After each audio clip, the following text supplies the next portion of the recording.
Welcome to the Vin Armani Show. It's Monday, 10 a.m. We're broadcasting live from fabulous Las Vegas. You can view us on YouTube at youtube.com/VinArmani, also on Twitter and Periscope at Vin Armani, and of course on the Facebook page streaming live of our content partner, Activist Post, and that's facebook.com/ActivistPost. We've got a great show for you today. This is the Taxation is Theft episode. So for the anarchists out there, you're going to love this one. This is the hashtag for the liberty movement and liberty-minded people that have really taken that step and understand it. We've got our special guest, Mises Institute ambassador, one of the favorite guests that we have that people constantly are asking to have him back. Peter Kallman is here. We also have some stories about, of course, Trump, which has to be covered and which it looks like we're always going to be doing. We've got some Trump stuff. We have the protests associated with Trump, of course, and a really cool story about things that are going on with Bitcoin, keeping you guys informed. So to kick off the show today, my co-host, producer, and good friend, Mr. Christian Reyes. Christian. Thank you, sir. Thank you, Vin. Hey, are you hearing something weird on the on your headphones? Is that your phone? Is your phone sitting next to There we go. That was it. Yo, it's the nature of things. It's just the two of us. You know what I mean? So it keeps it fresh. Shirts. That's what I want to talk about. We've got taxation. Keep calm and avoid taxation. This is a sort of awesome. It was inspired by Peter Kallman, actually. This is a woman's shirt. We have some men's shirts too. Let's see. Oh, this is women's. What do we got? Regular crew. Regular crew.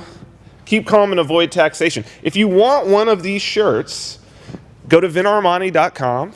We're going to be giving them away. We're doing a whole giveaway situation that Christian's got set up. They are made right here in our studio by Mr. Christian Reyes, so you're getting a little piece of art, and you're getting a chance to, after this show, you will definitely understand why, since taxation is theft, that those shirts are awesome. And we're going to have some more in the future. Yeah. Yep. So, dude, there's no let up on the Trump stories. No, it's boiling over, man. It's crazy. Every single thing that this dude does, there's a protest. Yeah. Every single thing. The triggering. It's definitely big time triggering. This time around, this week, it was these immigration raids. So you have this raid story. Yep. So here we go. This is straight from New York Times. As reports of immigration raids and roundups have rocketed across Twitter, Facebook, and texts around the country, undocumented immigrants, their lawyers, and advocacy groups are bracing for the increased enforcement that President Trump has called for. Susanna Volpe, a managing attorney at Ayuda, an immigrant legal services group in Washington, said she had noticed what seemed to be roundups of people like those without criminal records that the government had not previously paid much attention to. These are agents going into apartment buildings or agents going to work sites, said Ms. Volpe, who had a client arrested along with 5 others at a construction site in Washington last week. Quote, "This is new," she says. That's not altogether true. It's generated quite a bit of triggering. And it's not the immigration raids that are really the story, as you're going to see. The story is the reaction to the raids, which is really a reaction to Trump. And that's our first story of the day. So, here's the question. These raids that became all big news starting on Friday and going through the weekend, these immigration raids that people are out protesting, they're saying no wall, no travel ban, no wall. Immigrants are welcome here. Trump is terrible. The question is, is this new? Are these brand new? Or are you just being triggered again and playing the useful idiot? So we wanted to take a look at this. So first, let's talk about the protests that happened this last weekend. This is from theweek.com. Hundreds of protesters turned out in New York City and Los Angeles Thursday and Friday nights to protest news of a surge in arrests of undocumented immigrants in at least 6 states. U.S. Immigration and Customs Enforcement, ICE, says this week's arrests were merely an escalation of routine raids targeting illegal immigrants with criminal records. Quote, examples would include known street gang members, child sex offenders, and deportable foreign nationals with significant drug trafficking convictions, said an agency representative. But protesters contend that this is an inaccurate description of the raids, which they believe have broken up families and affected many people with no criminal history.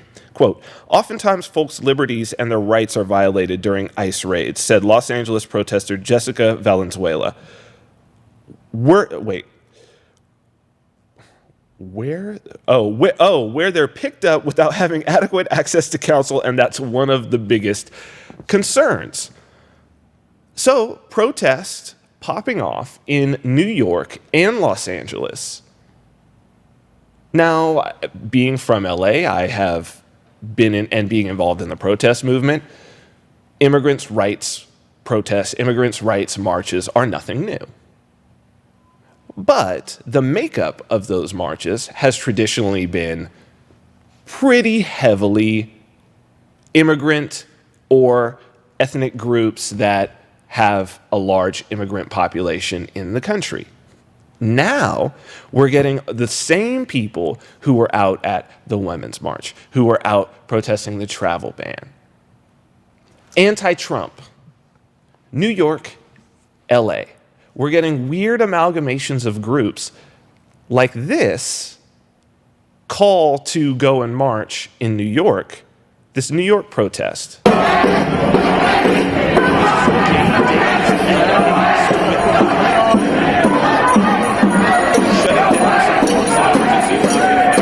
and sisters, join us in the hashtag no going more, hashtag not stay, hashtag not one more.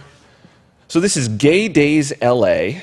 So this is a LA gay organizing group saying, let's go out and protest in New York for this immigrant ban or these immigration raids. This is new. This is new. And are you really about it? Like, is that really your principle? Are you really, really concerned about this wall? Are you really, really concerned about the immigration? Or is this about Donald Trump? And I think a lot of people, they would argue, oh, no, it's totally about, we have to stand together. We have to stand together. But it's really standing together against Trump, isn't it? Let's see what was going on around the rest of the country. We have this USA Today video. So reports of immigration roundups and raids set off protests throughout the country. This is LA. This is Phoenix, Arizona. On January 25th, Donald Trump signed an executive order cracking down on illegal immigration. She said, I was arrested in 2008. We knew what was going to happen. This is Guadalupe Garcia de Reyes. Because we knew President Trump's new laws could affect me. And even knowing, I faced it because I don't want to be hiding, because I don't like that. So I faced it, and you saw what happened.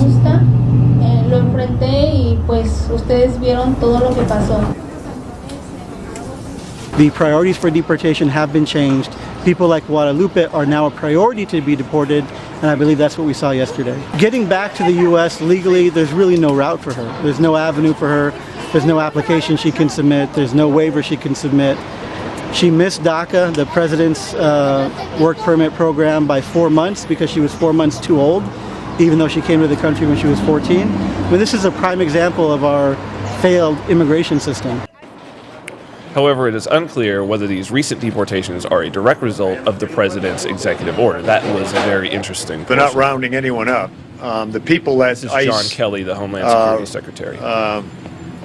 Apprehend are people who are illegal and then some.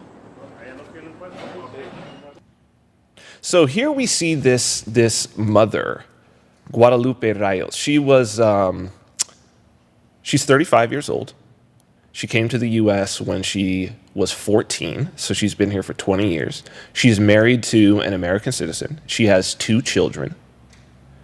She's being put forward. It's very interesting that the same day that these protests occurred, basically popped off in New York and Los Angeles on the 9th, you have this sort of figurehead, this mother who's deported on the 8th. And it's being blamed on Trump's new executive order. Let's look into this story of Guadalupe because I find it so intriguing that she would just so happen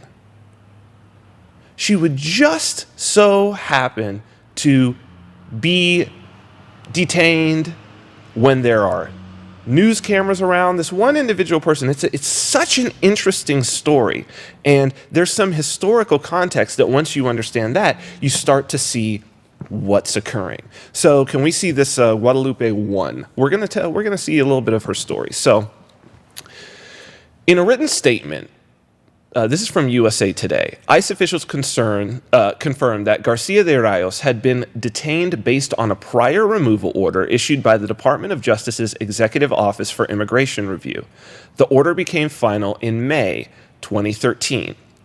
So that's during the Obama administration. In 2008, clearly during the Obama administration, that's my part added. She was swept up in one of former Maricopa County Sheriff Joe Arpaio's worksite raids targeting the Gulfland Entertainment Centers, which operated several water and mini golf parks. Sheriff's deputies seized hundreds of employment records and later arrested Garcia de Rayos at her house in Mesa. She pleaded guilty to a charge of criminal impersonation, a Class 6 felony, the lowest level. So it's a felony, but it's the lowest level of felony. As a result of the charge, Garcia de Rayos was then turned over to ICE, Ibarra Maldonado said. She spent 6 months in ICE custody at the Eloy Detention Center. So next. In 2013, an immigration judge found Garcia de Rayos had no legal stance to remain in the U.S. and issued a voluntary departure instructing her to leave the country. After Garcia de Rayos appealed the voluntary departure, ICE gave her an order of supervision instructing her to check in yearly and then every 6 months. So basically what happened, she's convicted of a felony. An immigration judge says there's no legal reason for her to remain in the U.S. He issued a deportation order for her. She appealed that. And as her appeal was happening, they said, okay, you need to check in every year while this appeal is happening. And then, I guess, after that first year, they said, okay, every 6 months, you need to come back here and check in. So she was scheduled for her 6-month check-in Wednesday, but instead of being told to come back in 6 months, she was taken into custody. So her lawyer immediately filed documents asking ICE to stay her deportation on the grounds that she has lived in the U.S. since she was 14, has 2 children who are U.S. citizens, and she is fighting to have her felony conviction thrown out on the grounds that Arpaio's worksite raids were unconstitutional. So, Christian, here's the story of this woman. I'm very sympathetic to her situation. Right. One, she's a mother with children. Mm-hmm. She's been here 20 years. She's built a life. Totally sympathetic to that.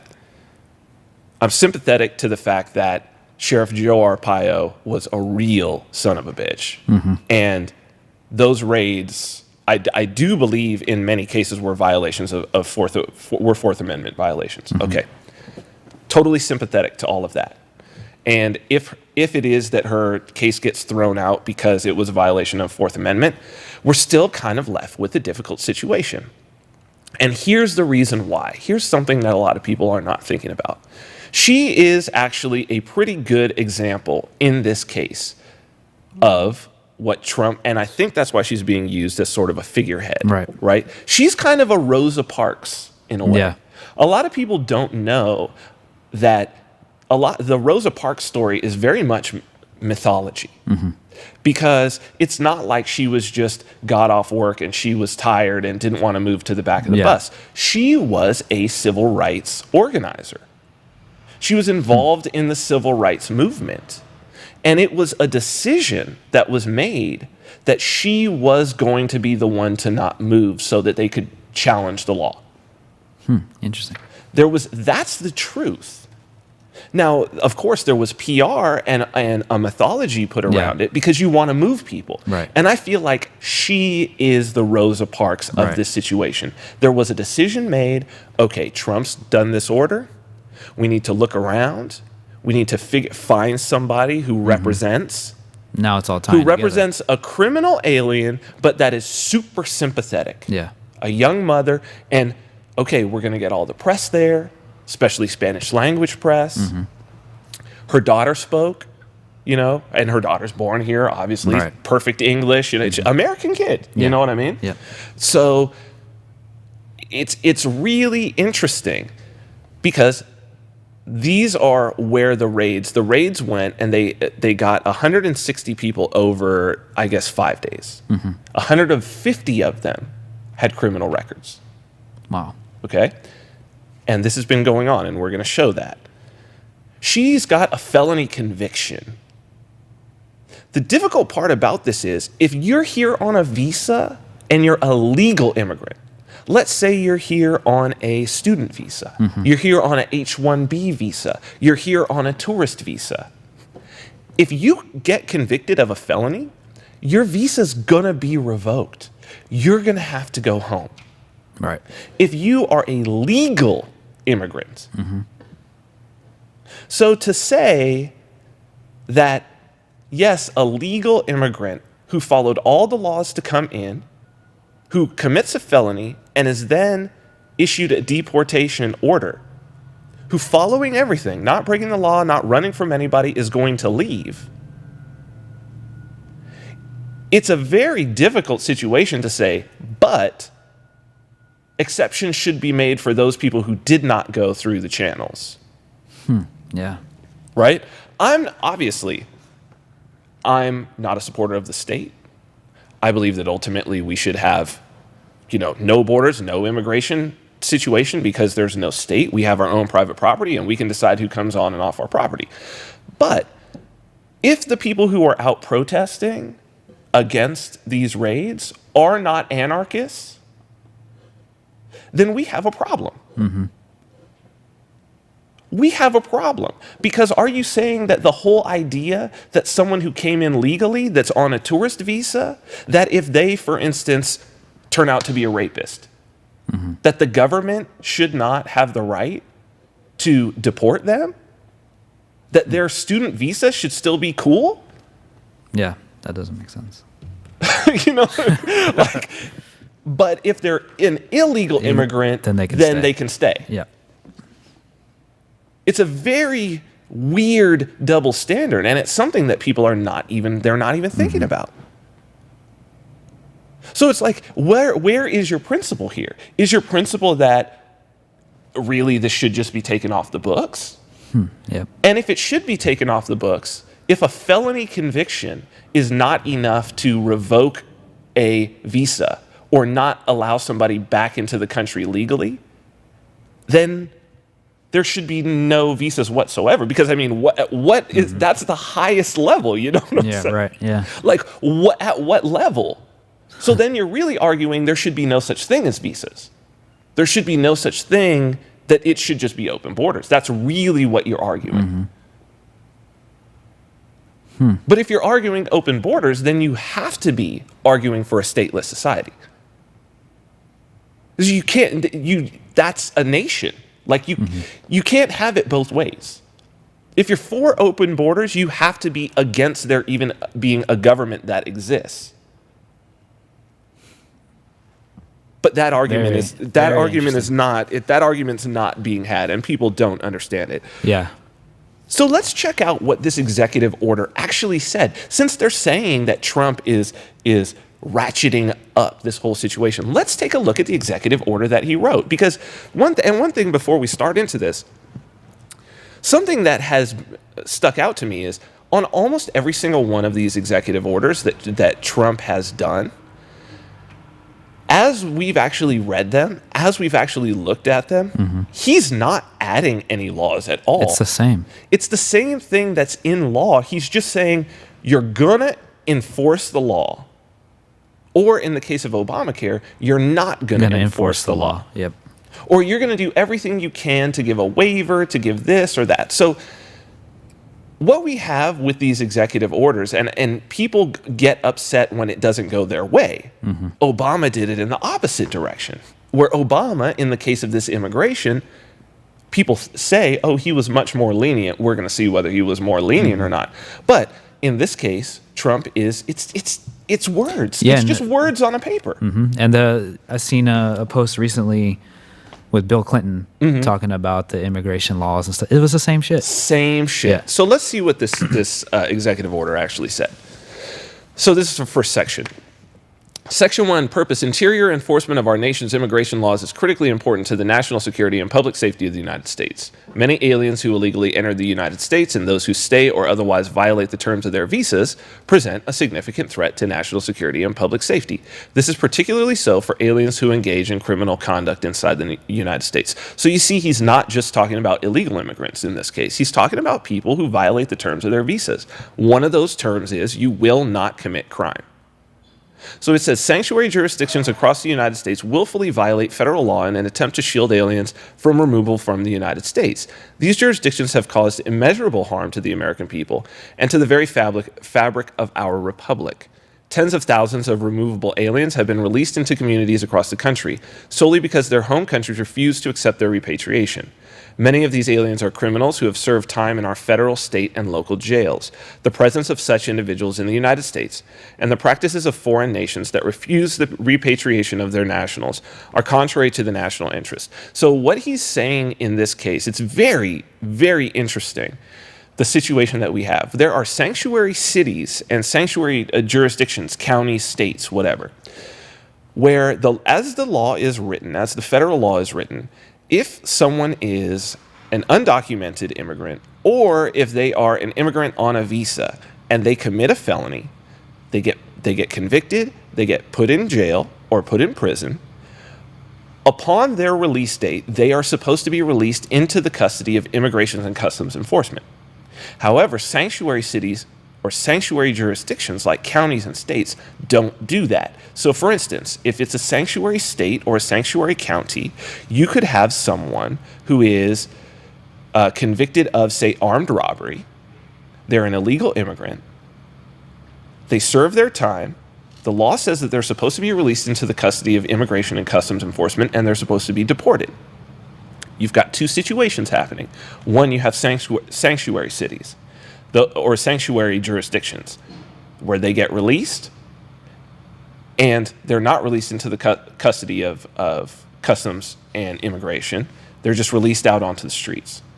Those are the people that ICE goes after in raids, and we're going to talk a little bit more about what those are. Then you have a secondary situation, which is very understandable, where you have somebody who's here, they've committed some crimes, they want to deport them back to their native country, and the native country is like, we don't want this armed robber, murderer, rapist, whatever it is. We don't want them back.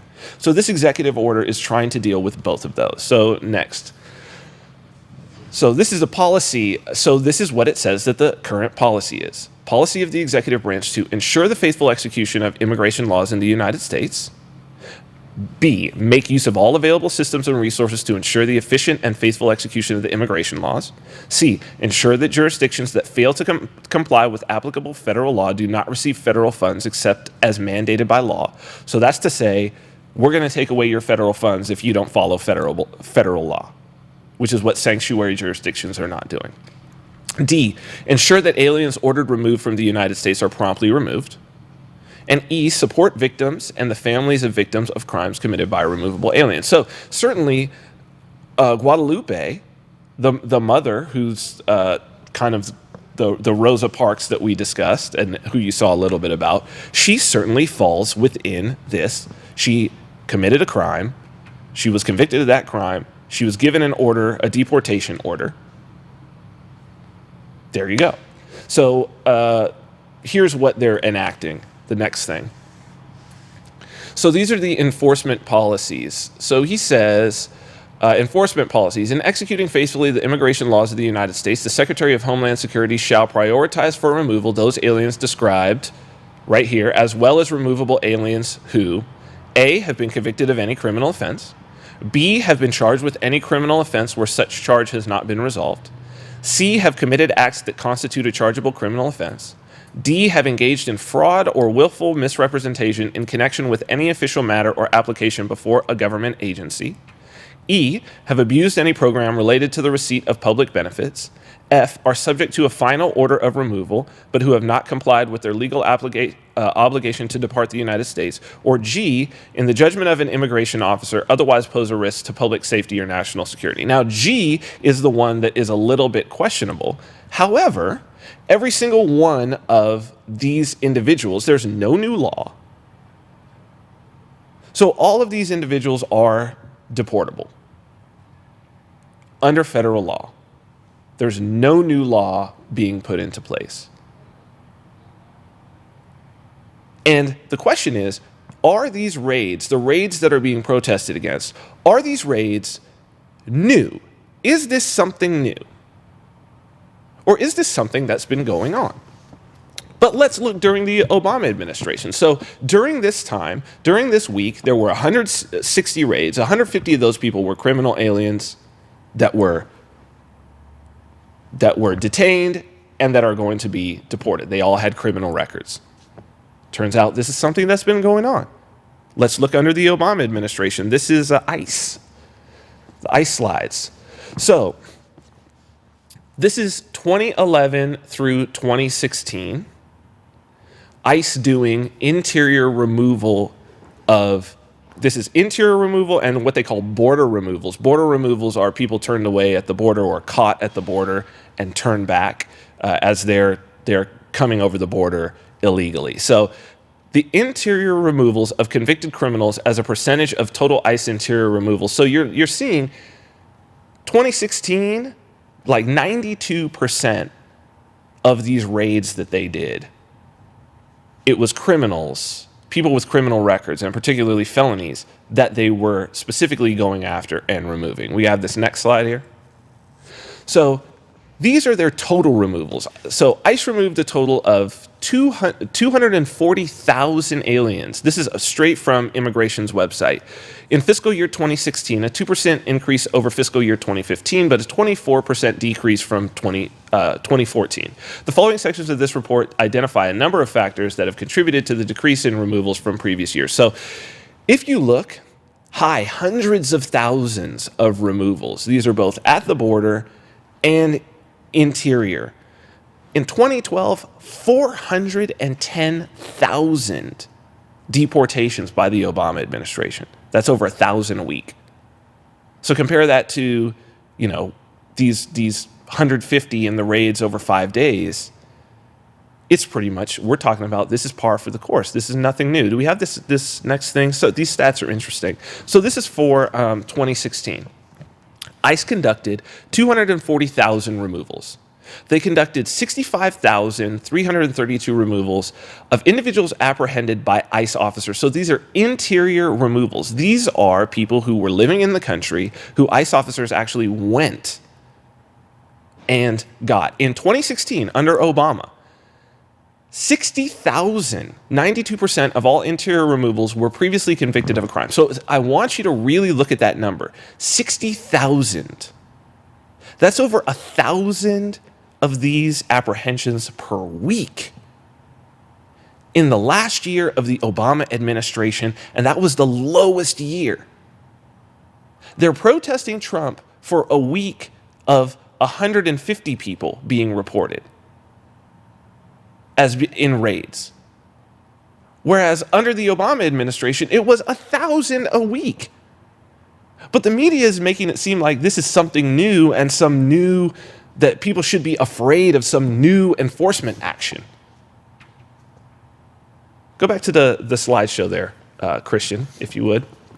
Go forward into those stats again, some of these things. So ICE conducted 174,000 removals of individuals apprehended at or near the border or ports of entry. 58% of all the ICE removals, 138,000 were previously convicted of a crime. This is interesting. 60,000 of the interior removal criminals were previously convicted of a crime. Of the ones that were turned back at the border or caught at the border, almost 80,000 at or near the borders of entry had previous criminal records. 99.3% of all ICE fiscal year 2016 removals, or 238,466, met one or more of ICE's stated civil immigration enforcement policies, which are exactly what's in that Trump executive order.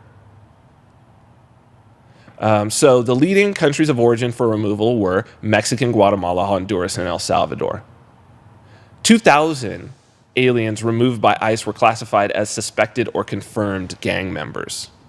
So this is not new. This is just something that has been going on. But because it's Trump, all of the pieces are lining up. And the groups that have been waiting, so we've already gone over in past episodes, we've got the communists and the socialists. They're sort of at the top of the protest hierarchy, having been involved in the protest movement on the left. I know this. Then you have the immigration advocates are like, okay, we're going to do it. My prediction is you're going to see unions very, very soon. They're usually the last to get involved. They wait until it's really percolating, and then you'll see like the SEIU in particular get involved. They take a little more time organizing. It's a little harder for them to get their members to really back it. But usually once you see the immigration roll in, the immigration rights roll in, then you start to see the unions. But what you've got to understand is that you're being lied to. You're being lied to about the motivations. This is not about immigration. This is not about Trump doing anything new. It's not about Trump doing anything that Obama didn't do. So you're anti-Trump, but you got to understand that you're being used. These groups that have agendas, and oftentimes those agendas are not yours. You need to look and see if it's really in your self-interest before you play the useful idiot and go out and protest, no matter how much you dislike Trump. Because these groups have been trying to push through the same agendas for decades. And now they've found a way to get you to back it because you've decided Trump is evil. And they're going to play right into that and exploit your fear. This is the truth. These are community organizers. This is under Alinsky's rules for radicals. This is what they do. They've created a boogeyman on that side of the aisle. And the problem is, the biggest problem is, that while you're paying attention to that, things that you actually should be protesting, that are actually defeating your self-interest, you are ignoring.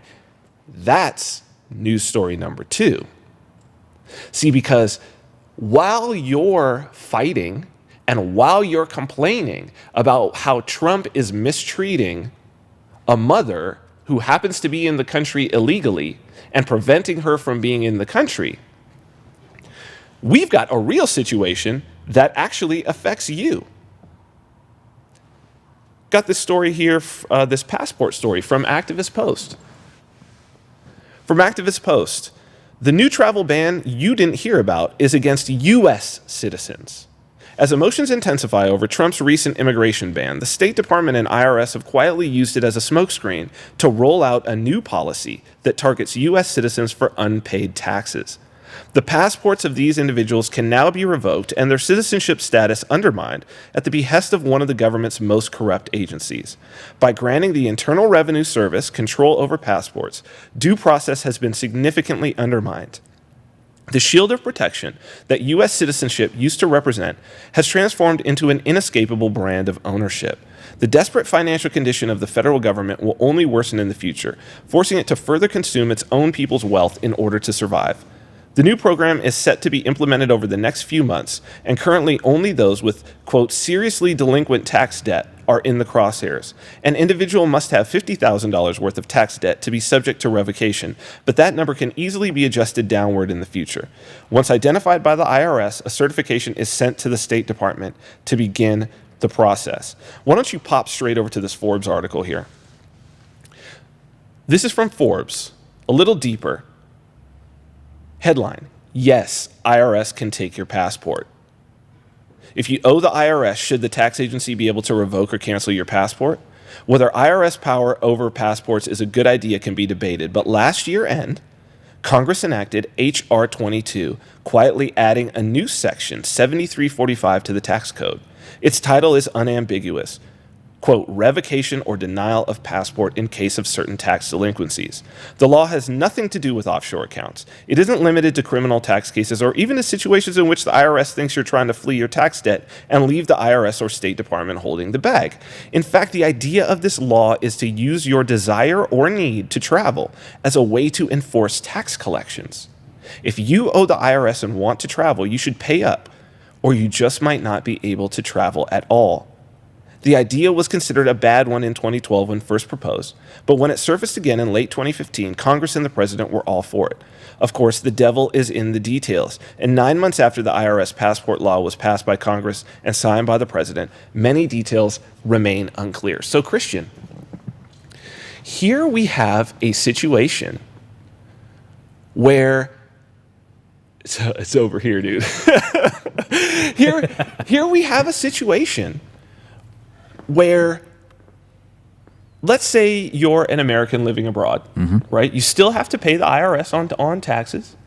And let's say that they decide, and this is that they decide you owe this money. Right. They decide this. This is not, and again, at that level, it is a civil proceeding all the way through to saying you owe the money. Even if they decide they're going to levy or garnish wages or do these things, these are all civil proceedings that are through the IRS. So you're not a criminal. You owe money. This is a civil proceeding that they're going through. They're going to take your taxes. If you owe $50,000 and you're an American citizen, so imagine this situation. You're an American citizen. You're living abroad, okay? Let's say you're living in France. They say you owe $50,000. Off that, they revoke your passport. If you don't pay that money back, you cannot come back into the United States. You're an American citizen that can't return to the United States, which is your right. Right. As an American citizen, under the Constitution, you have a right to free travel inside the United States. That is your right. That cannot be taken from you. But in this case, it is. Let's say you're inside the United States. You can't leave. You can't get out. You can't get on a plane. You can't get on an international flight without a passport. And then, even if you do, and you're trying to come back, your passport is gone, you can't move. Stuck. So this is the federal government saying, we own you. Exactly. Waving the gun. We own you. We can prevent you from leaving. We can imprison you here in this country, in between these borders. You cannot leave. Or we can leave you stranded somewhere else. Pay us or else. It's extortion. Wow. Now, I knew that this was already interesting as I looked into this. It turns out this is already true for child support. If you owe, but that's been there. I didn't know this. $2,500, if you owe $2,500 in child support, they can revoke your passport. I'm sure there's a lot of people out there that owe it. That's what I'm saying. That seems like a low amount. That's not like some massive amount. Yeah, they can go. I don't think it's probably done very often. But the dangerous part about this is that the group that they've targeted, like people who owe $50,000, those are people making you would think that they're probably making six figures and more, Yeah. right? To be owing $50,000, and it's probably over time. So they're targeting a wealthier group. They're targeting that 1%. The people that would actually travel, probably. Well, and when they do this, these same individuals who are protesting, right? The same sort of leftist collectivists are going to be like, yeah, that's fine. Yeah, until, because the precedent is already at child support. Then they added, you owe taxes. It's frog in a pot, man. Yeah. It's not going to stay 50,000. No. It's not going to stay 50,000. It'll go down to 20, then it'll go down to 10, then it'll be a felony, then it'll be a misdemeanor, until it's all the way down to the point where, well, we'll decide yes or no if you can leave, based on all of these different factors. Wow. And it's giving that power to the IRS. It's a bad situation. So we've got people protesting, people who are undocumented, who are not citizens. We've got them protesting for their rights. I do not see a protest for this.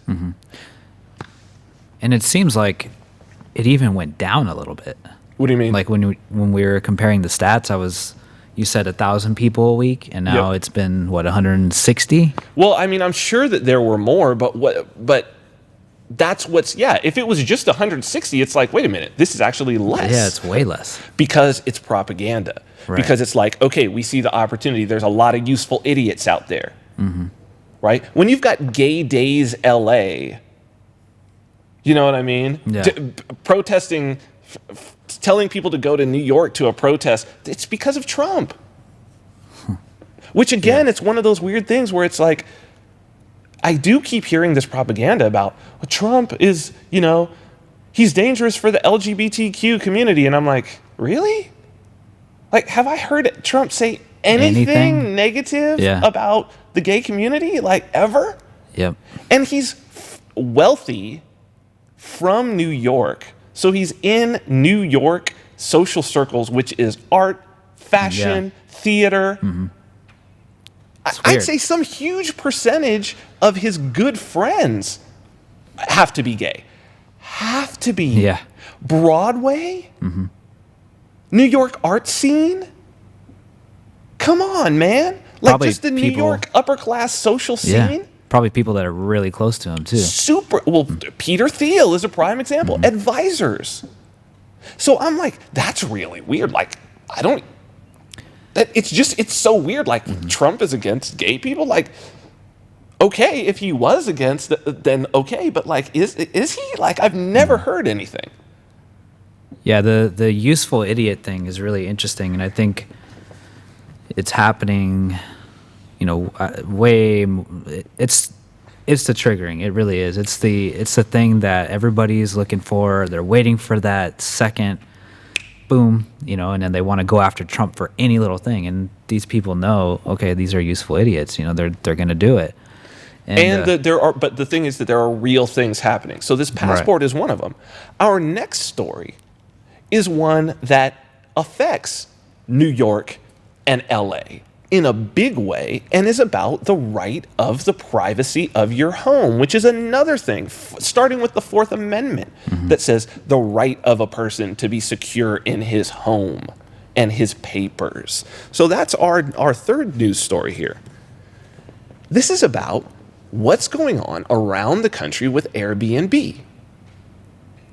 LA, or the LA area, and we're going to talk about a situation in Santa Monica in particular, but New York as well, Chicago, several cities now are trying to crack down on Airbnb. What does that mean? The city is telling you what you can and cannot do in regards to having guests in your home. Can you accept compensation in a private one-on-one transaction to have someone stay in your home and pay you money to do so? This seems like a basic right to me. But let's look at what Santa Monica decided that they were going to do. We have this Santa Monica video. Beachfront views and iconic attractions draw more than 7 million tourists to the oceanside town of Santa Monica, California every year. If you want to stay in Santa Monica, you can book a room with a view at the Lowe's for $4.55 a night in early summer just before peak season. A bit further from the beach, you can lounge by the pool at the Viceroy for $3.50. Staying in Santa Monica wasn't cheap, but around 2008, something started happening in Santa Monica and other vacation towns across the country. Belong anywhere with Airbnb. Over the next several years, more than 1,600 Airbnb rentals popped up in the 8.3 square mile city of Santa Monica, with prices that easily undercut most hotels in the area. Sure, you wouldn't get room service or freshly cleaned robes, but the seaside community was suddenly more accessible to people traveling on a budget. And some Airbnb hosts were raking in some serious cash. I was doing about $400,000 in revenue in my best full-time year. Scott Shatford began renting his place on Airbnb after he was laid off and was shocked by how much money he was bringing in. He dove headfirst into the short-term rental business, signing several year-long leases and putting them up on Airbnb. He even created a brand producing books and podcasts about best practices for Airbnb hosts. We are entrepreneurs. The difference between what long-term rental apartments cost and what the hotel down the street is charging, there's a huge gap there in a lot of places around the world. Things seemed to be going well for Airbnbers like Shatford and their customers, but that all came to an end in the summer of 2015. The city council made a big decision about websites like Airbnb in just a matter of seconds. They claim is consuming the city's scarce real estate. Santa Monica joined an ever-expanding list of local and state governments that had decided to crack down on home sharing, passing an ordinance essentially banning short-term rentals and forming a vacation rental enforcement task force. The city deployed its newly formed task force and ran a sting operation against Shatford. Somebody at the city of Santa Monica actually had to book my property for my 4-night minimum stay, $1,200 reservation, just to get that rental contract, just to be able to go to court and prove that it was a short-term rental. I think that they wanted to make an example on me is because I was a bit more in the public eye. I was vocal against how I thought that the regulation was unjust, how I thought that there was, potentially even, corruption in the city council. Officials with the city of Santa Monica declined interview requests for this story. Records show that in the run-up to the Airbnb crackdown, several Santa Monica city council members took large campaign contributions from an interest group that advocates for the hotel industry, an interest group that happens to be run by a former city council member. Others took money from the city's powerful Renters' Rights interest group, which believes Airbnb is responsible for driving up rents. After the trial, Shatford paid his fine, packed up, and left town for the more Airbnb-friendly city of Denver, Colorado. When my rentals went away, when I was treated the way I kind of was by the city, it definitely made me just kind of think about what else is out there. What Scott is doing is creating wealth. He's bringing people into the city of Santa Monica who are going to spend money in the city. What the city of Santa Monica has done is destroyed wealth. They have attacked people for making profits, and they've driven out people like Scott who found an opportunity to really offer a service to people that they otherwise wouldn't have been able to have. Christina Sandifer is a lawyer with the Goldwater Institute in Arizona, a legal advocacy firm fighting to protect the property rights of people who rent out their homes. She says that the hostility towards home sharing is growing in cities across the United States. Home sharing is something that is as old as our country. It's a centuries-old tradition. People have been opening their home to guests for generations, sometimes in exchange for money, sometimes in exchange for chores. The disturbing trend, however, is that because we've become so innovative, regulators now are deciding that they have to shut down home sharing, even though it's been around for centuries. On the island of Kauai in Hawaii, you can be fined $10,000 for home sharing. Bureaucrats in the islands of Hawaii are going out to the beaches and interrogating visitors. Airbnb is at odds with its own hometown. San Francisco and Anaheim have ordered Airbnb to scour its website for listings and turn homeowners over to the police. Governor Cuomo signed into law an anti-home sharing bill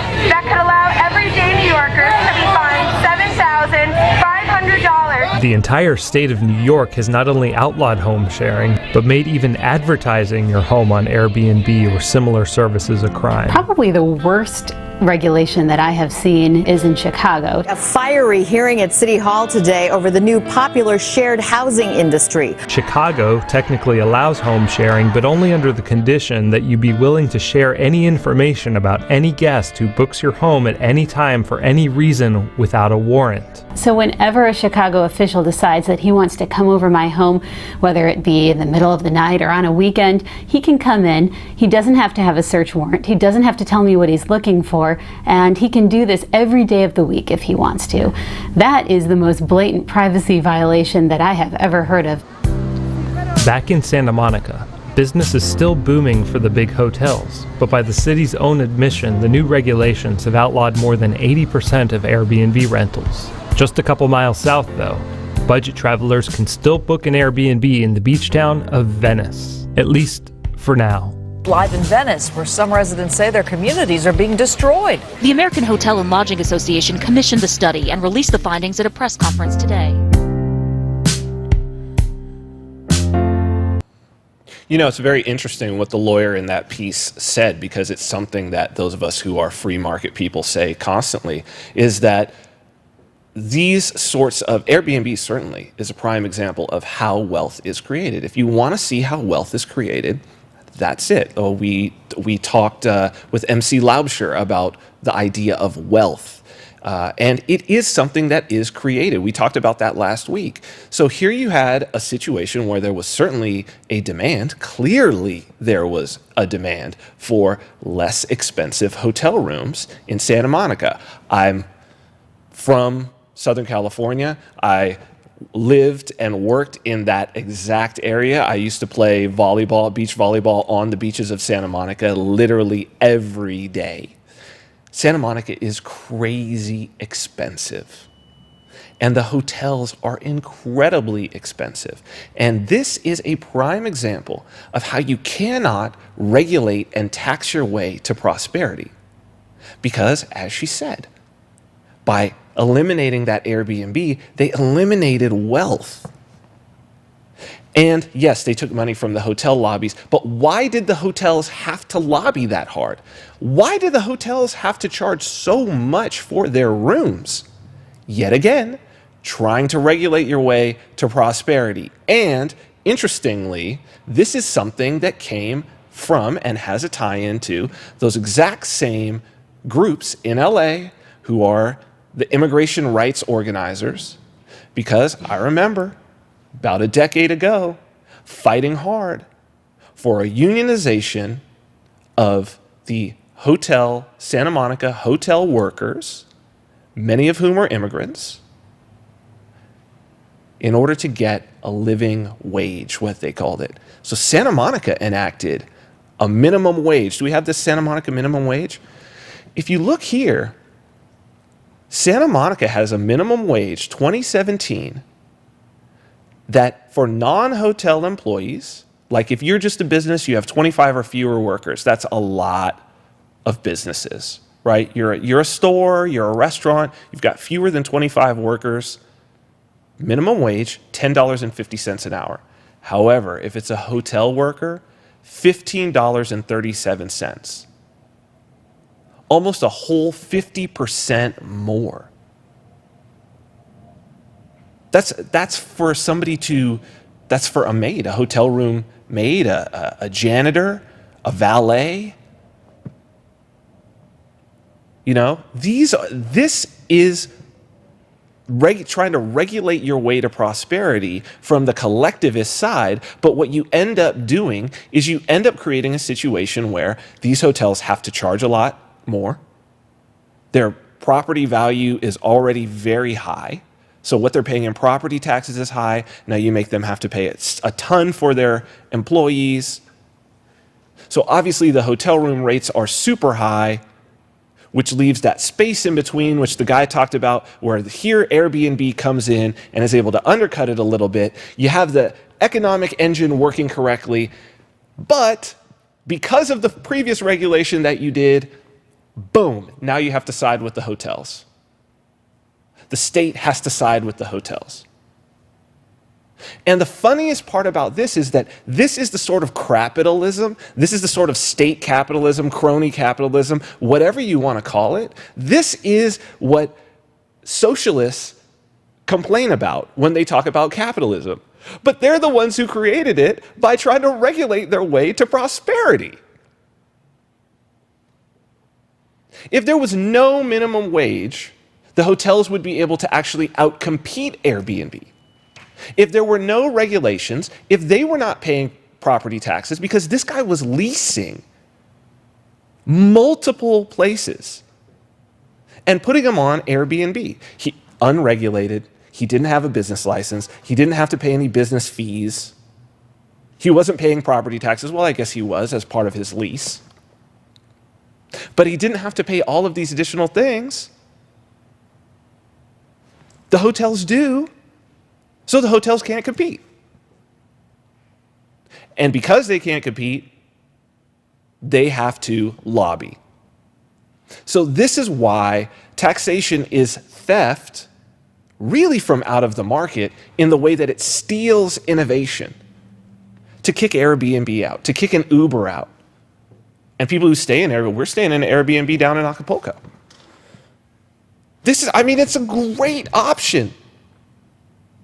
And in major cities where hotel rooms are very expensive or booked out quite a bit, it's a really, really great option. So we're going to talk more about regulation, taxation being theft. We're going to bring on our guest, Peter Kallman of the Mises Institute. Now, before we do that, before we go to a break, little public service announcement. We've been having some issues, some technical issues that we're still trying to work out, where halfway through the show, when we bring somebody on with Skype, it may crash your stream. We think we have some of it worked out. We've been working very hard, and we're going to continue to work on it. So here's the thing. We're going to go to break. We're going to bring on Peter Kallman. If your stream goes down, just go back to whatever feed, whether it's the Twitter feed, go back to the Facebook feed. It'll throw up a new stream. Go back to youtube.com/Vin Armani. There will be a new live stream within just a couple of minutes, and we will be back with Peter Kallman right after this break. At youtube.com/Vin Armani, also on Facebook at the Facebook page of our content partner, Activist Post. That's facebook.com/Activist Post. As well, you can view us on Twitter and Periscope. At Vin Armani is my handle there. I'm joined today for this Taxation is Theft episode by our good friend, Mises Institute Ambassador Peter Kallman.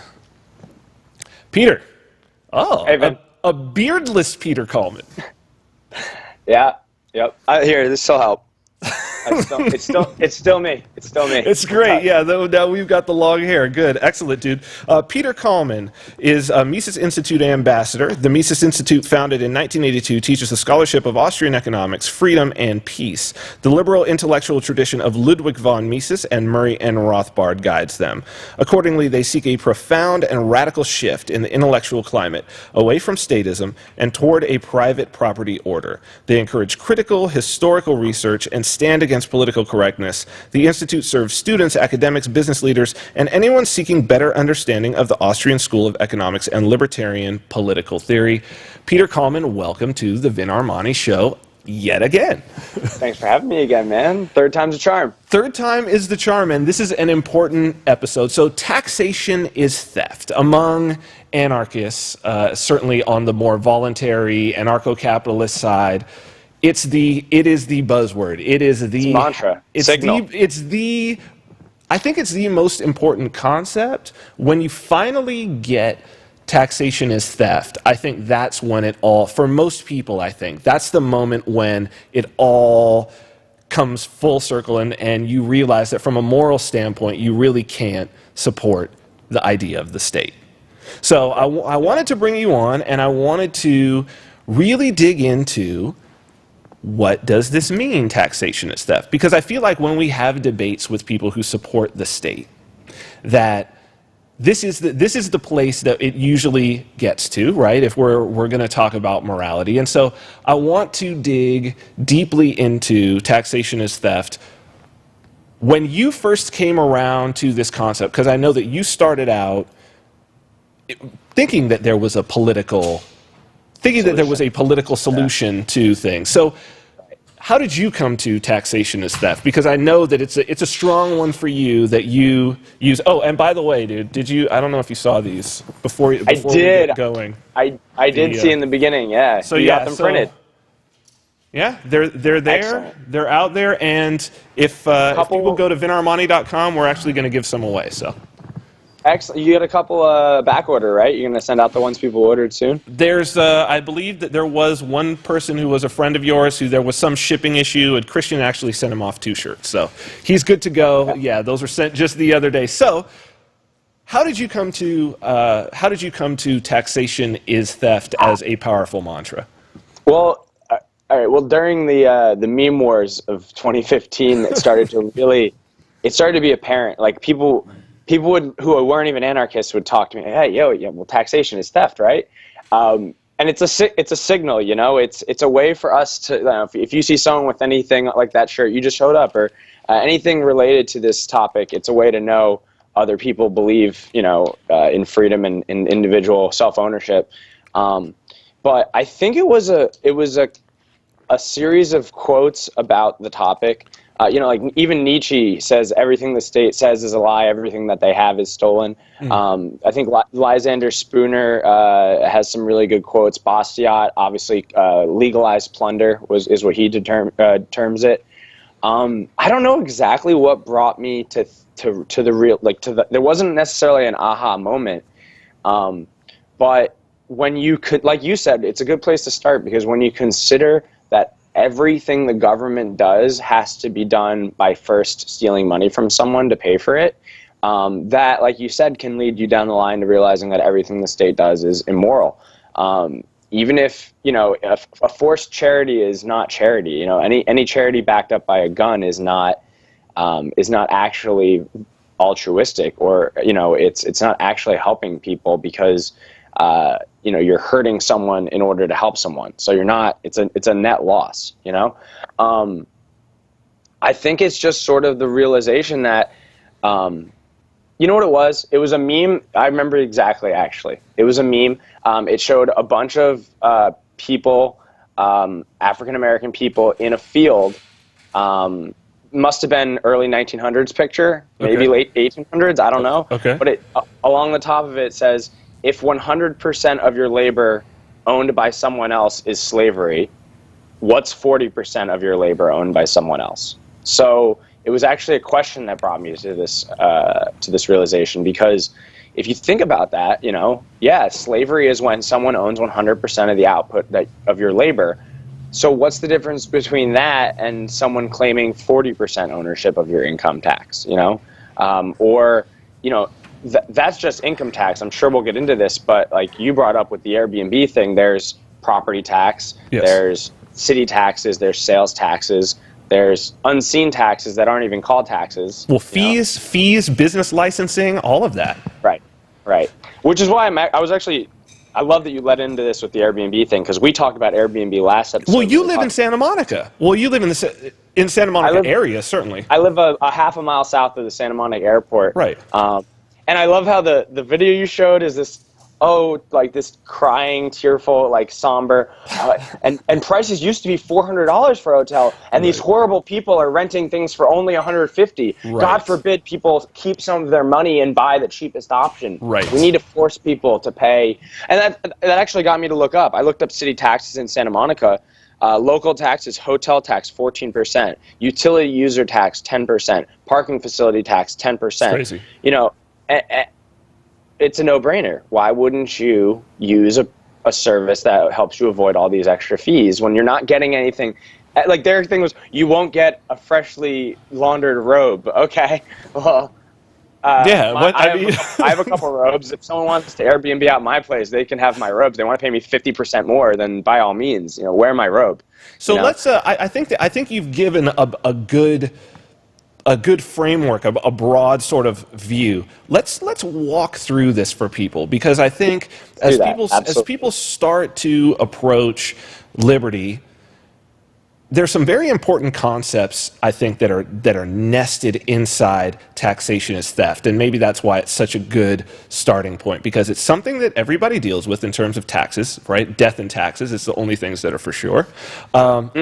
And theft, I think, is one of those universal.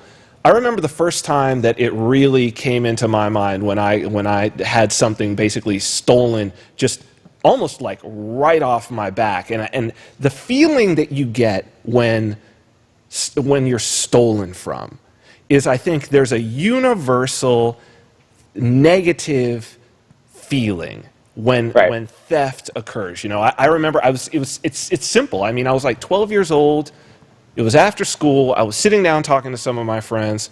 All of a sudden, I looked behind me. My backpack that I had put there, gone. I don't know what the hell was in it, but it was one of those sort of situations where I was just like, holy shit, I can't believe there's somebody in here. I could see who the hell it was. There was a bunch of people like in a cafeteria. It's like, I've been stolen from. Like someone took my property. So let's talk about what I want to get into the idea of not being able to transfer rights that you don't have. And the idea, maybe we can start with this. I think most people understand that theft is immoral. And when we're talking about theft, what we're talking about is taking someone's property without their consent. But when we're talking about the government, we're actually talking about it on a deeper level, aren't we? Right, because it's not just taking. They don't come to your house. They don't take money out of your wallet. You know, it's an implied ownership. It's before you even get your money, we're going to take out our cut. It's a racket. It's you have to pay us, and we're going to steal from you before you even get what you have earned. Well, and so they're taking from, they're doing like in a pay-as-you-earn situation like you're talking about. So let's say we're talking about payroll taxes, right? The company, whatever company you work for, is going to pay those payroll taxes, basically deducting it from what they pay to you, because, and the exact reason why they pay it is because if they don't pay it, the government is threatening, there's a gun over their head the whole time, like, pay this or we shut you down. Quite literally a gun, yeah. There is literally a gun, like, pay this or you're shut down. Because yeah, the IRS has something like just bought like 3 million ARs or something like that. They're literally a bunch of thugs with guns that will come to your house and shoot you if you don't pay them. They certainly have an armed wing, and then you've got if so on one side you have the business paying that, and then on the other side, if they decide that you owe more than that, or you're self-employed or whatever it is, then it's on the bank side. And it's like, well, now we're going to go into your bank account. Freeze it, take the money, come to your house, take your property, maybe take your house, fine you for getting out of jail. If you want to get out of jail, you're going to have to pay more fees to get, because you fucking made us do our job, so now we have to charge you more money. That's it. You know? Yeah. And it's the idea of what's always strange to me is the idea of owing. Like you owe this. We've decided that you owe this. It's constantly changing over time, right? So it's like, we decided that the tax rate is this. Oh, now we've decided that the tax rate is this. Now we've decided that the tax rate is this. So it's completely arbitrary. And like you say, there's no reason that, I mean, they have in their mind a legitimate right to charge 100% if they wanted to. And here's the thing: is this is why it's theft, and it's not a social contract. It's not any of the sorry, I dropped something. It's not all the excuses that, oh well, you get something back for it. You get, well, I like some of the things that my taxes pay for. That's all fine and dandy. But if you look at it, there's no contract. A contract implies a dual obligation. So a contract is an agreement between two parties, a group, two groups, an individual and a group, an individual and individual, where there's an obligation for reciprocation. So I have to give the government my money. They do not have to supply me with anything that they promise. It's just like elections. It's just like all politics. They're empty promises. My roads are garbage. The trash collectors drop trash bins on the ground and they don't care. Like your tax rate your income tax rate is the same, even if you're living in the middle of the wilderness and you can't even use any of the services. Federal income tax. I love when people bring up federal income. Oh, but I like things I get for my taxes. Really? You like federal income taxes paying for the wars in other countries? Because the biggest proponents of taxation usually are the left. Right. And there used to be, and now more and more with Trump being now in charge, they're more and more coming. The anti-war left is back. Right. So that you're against war, but you're pro-funding war through taxation, because that's what the federal income tax pays for. It pays for federal debt, and the federal debt is about 50% from war.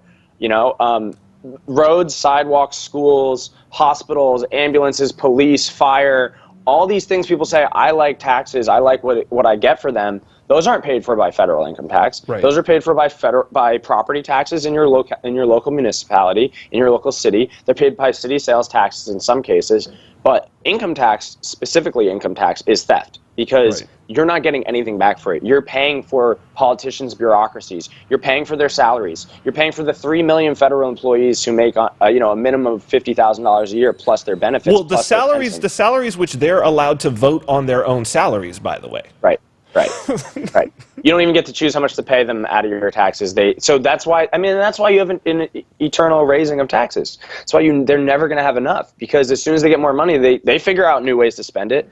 You're stealing other people's money. You spend it a lot more haphazardly, and that's ultimately what it comes down to with a stateless society. I want privatization of these services that everyone loves, that they get back for their taxes. Everyone loves roads and security and fire prevention and all that.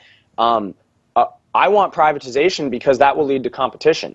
And if I'm paying for it directly, I have a guarantee of a reciprocation. The company I'm going to pay for those services has an obligation to fulfill the service. The government has no such obligation. The government can tell you to shut up when you complain about not liking what they do. They can throw you in a cage for being too loud.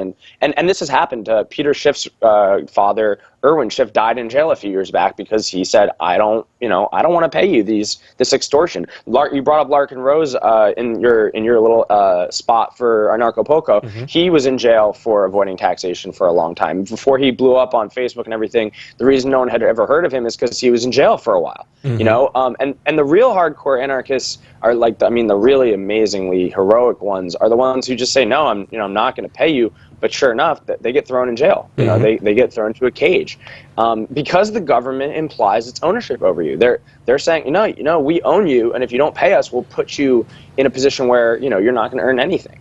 So let's talk a little bit about this, because I think it's very good and very important to describe being thrown in jail as being put in a cage, as arrest being kidnapping.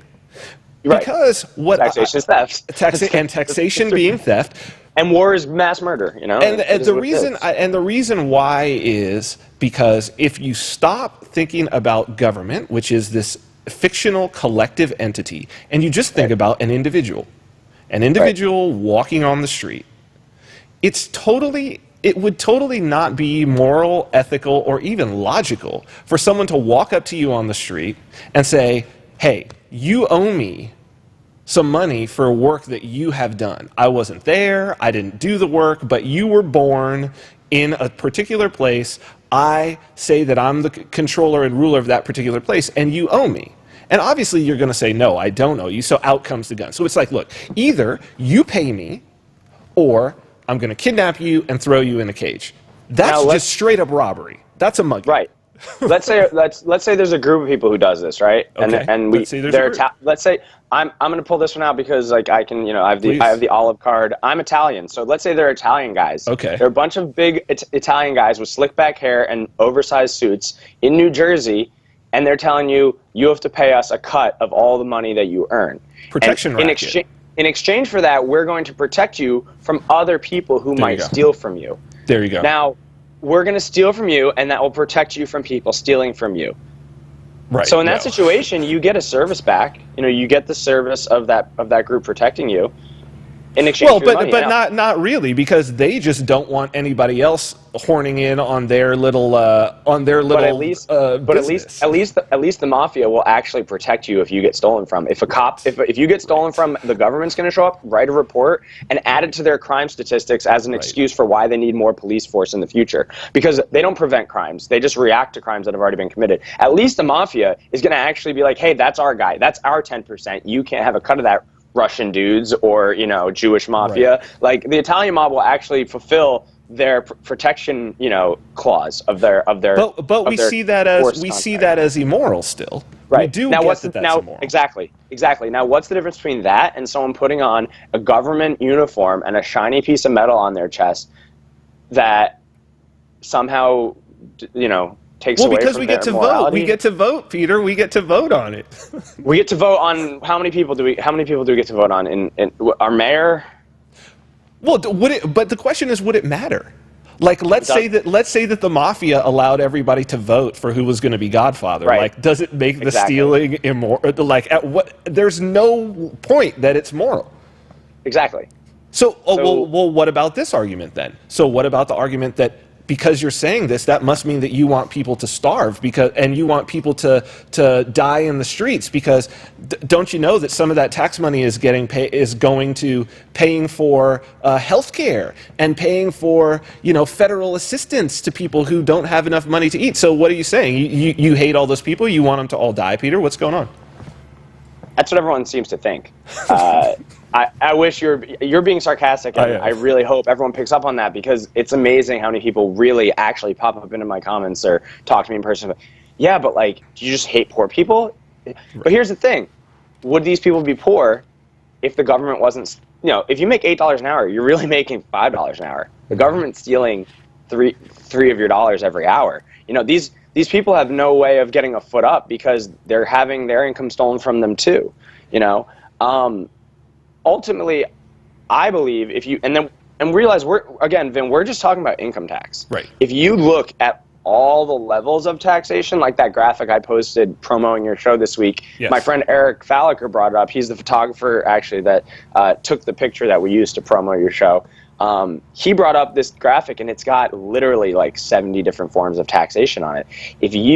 I think we said Stefan Molyneux. I hate to say that guy's name because I despise him now, but he did a video of it, you were saying, but I would love to someday I think that's what my next project's going to be, a breakdown of all the levels of taxation in your life. Because there's a 30% federal income tax, and there's a 10% state tax in California, right. And in certain states it's higher or lower, in some states there's no state income tax, in some states there's no sales tax.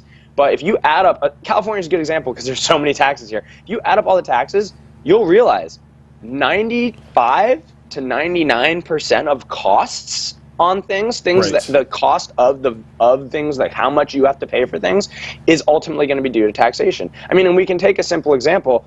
Today for breakfast, I met up with my sister after we did sound check. I had a bagel with egg and bacon and cheese on it. Now, okay.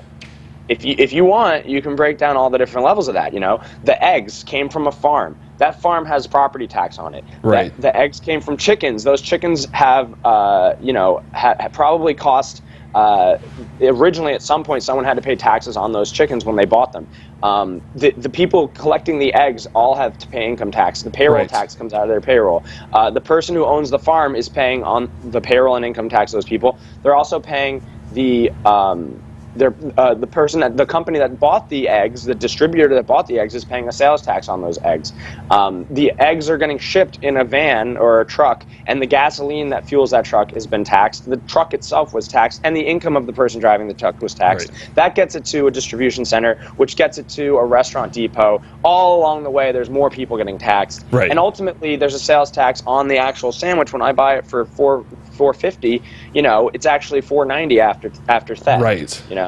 So that's just the 10% at the very end, but there's levels and levels and levels and levels going back of taxation. There's property tax on the building that has the bagel shop that I bought it from. There's property tax on the distribution center. I mean, there's property tax on the dude's house who owns it. So we're really talking about 90% of cost, and it is interesting. I think it's 99%.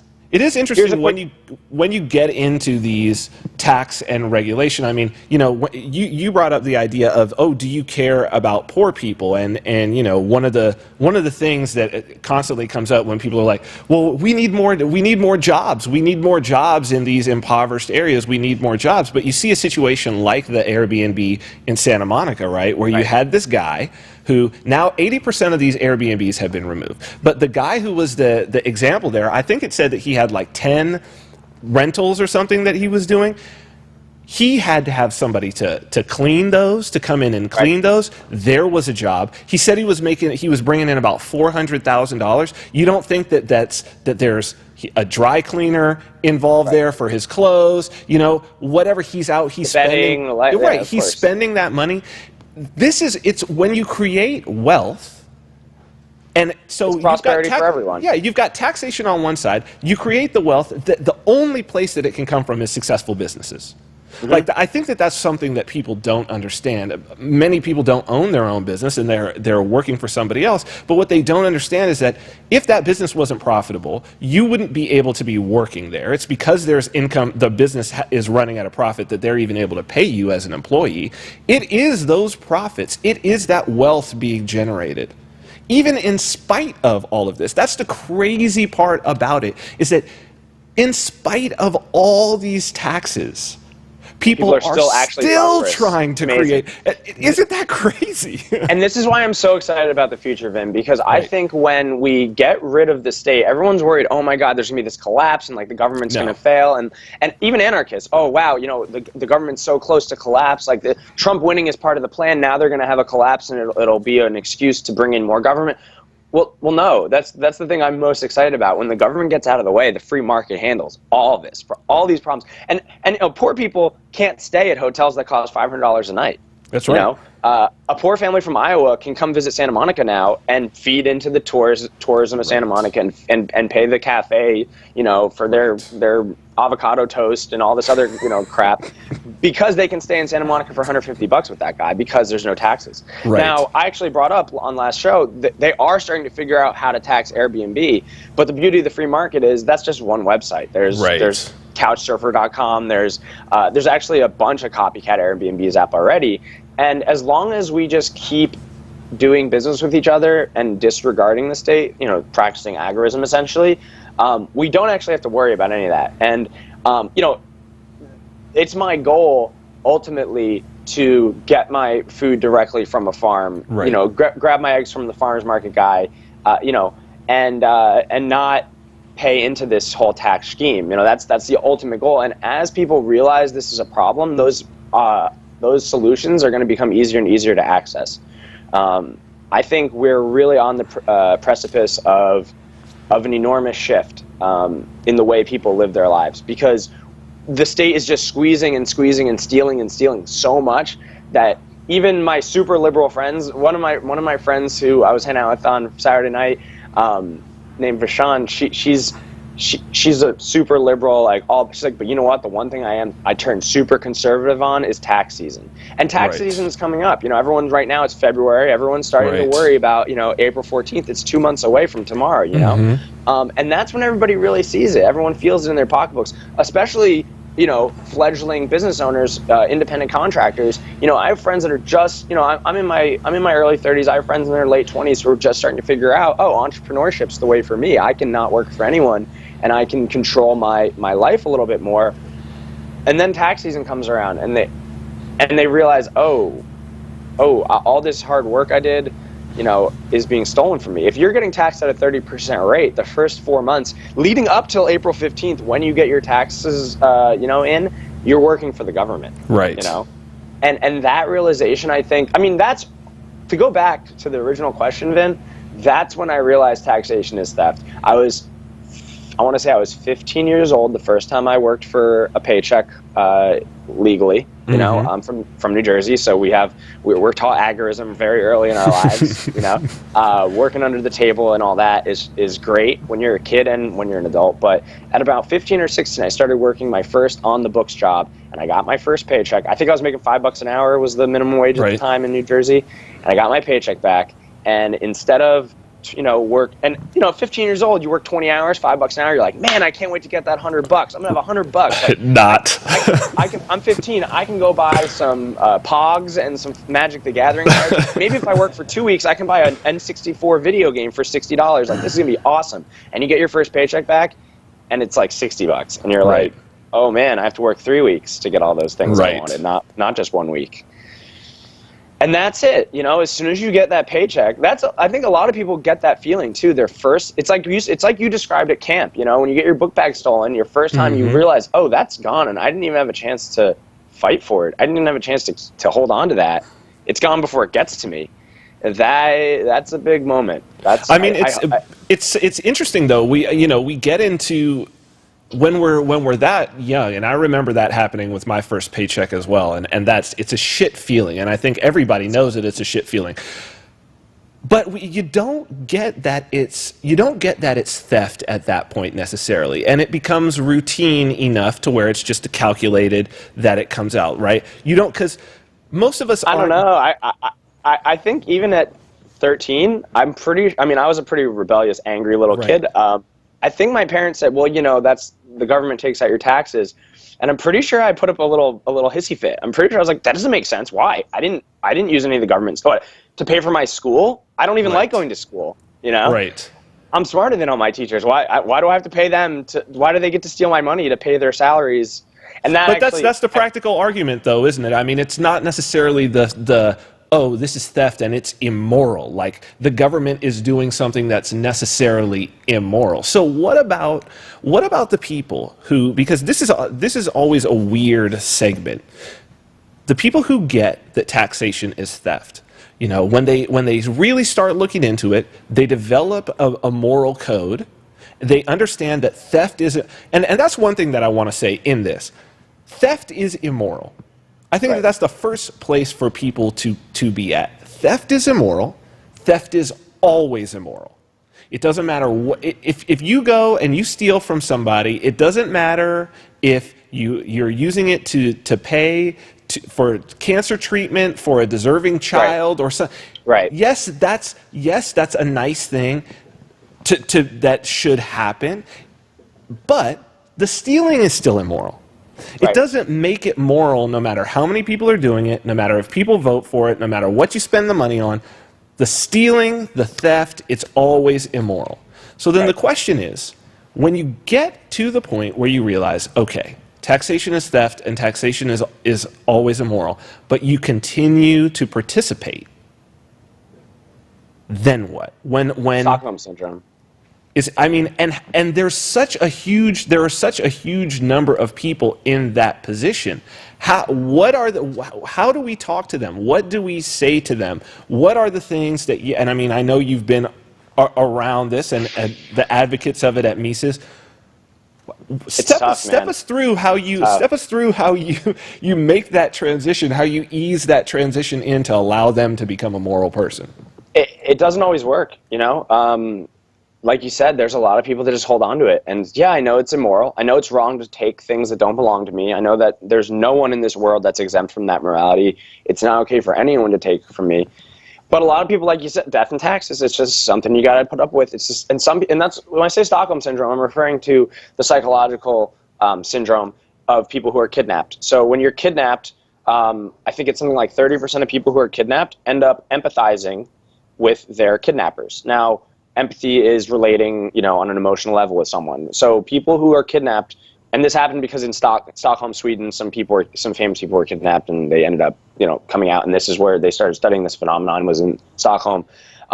You come out with empathy for your kidnappers. I understand why they did it. They needed the money, the ransom money, which is, ransom money is taxation. It's good. If you don't pay us, we'll hold you. We'll commandeer your property. We'll take from your bank account, whatever.